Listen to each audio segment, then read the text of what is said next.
Sa isang chill na umaga sa loob ng bahay ni Kuya, Hindi, ako nga yung distraction mo eh. Di ka madidistract sa akin. Oh, that is your challenge. Nonchalant. 1, 2, 3. Kaya Ate Jazz po kuya, tinatry po namin na magtitigan po silang dalawa kasi po si Ate Jazz po kuya, hindi po siya makatitig ng matagal. Tapos sabi po ni Binsoy, oy, kinilig. Kasi po, nag-blush po siya kuya, sobrang pink po ng ano niya, ng... Mamaya. Kala ko nonchalant. Katawa lang ako. Ayay! 5, 6, 7. Huli.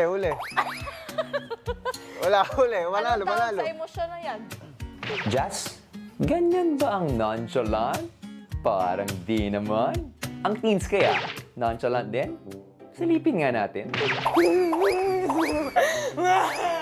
Si Ray naging taya po, kuya. It was so fun messing around with her. Baka mamaya madali pa ng kung ano-ano dyan sa kwarto. Baka madamay pa ako.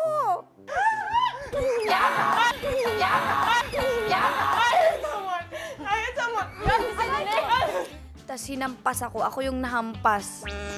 Pero okay lang, hindi naman masakit. maya-maya ay magkahiwalay ng ipinatawag ni Kuya ang teen at adult housemates sa confession room. Ngayong araw ay magiging contestants kayo sa isang game show. Welcome sa pinakabagong game show sa bahay ni Kuya na puro salita. Ito ang Who Said That? Gamit ang mga salitang ipapakita ko sa inyo, huhulaan nyo lang kung sino ang nagsabi ng mga ito mula sa kabilang grupo. At kapag natukoy nyo na Who Said That, ito ang maririnig nyo. Correct ka dyan. At kapag correct ang answer nyo, tapatan na ng feelings to. Gamit ang mga numero na hawak nyo, sukatin at ipakita ang tindi ng nararamdaman nyo. Kaya tandaan, magpakatotoo, let's play! Who said that?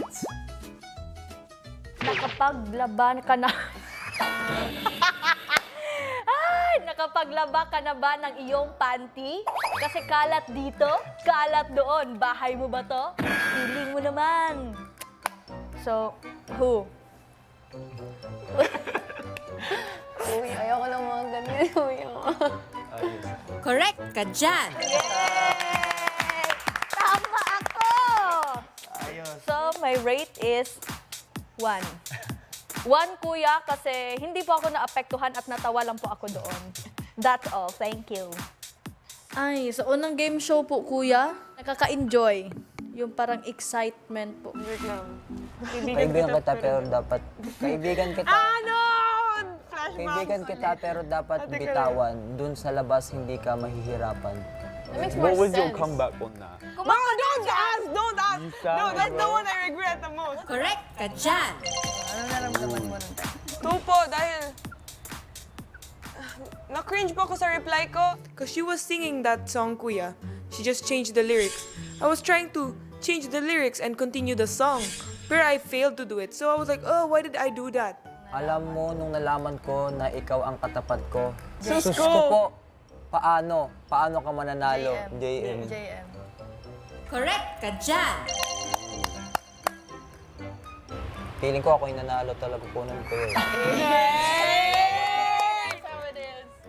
Murag ulo. Jaren. Pag sasabihan mo kong unggoy, ayos ayos ka. Correct ka dyan.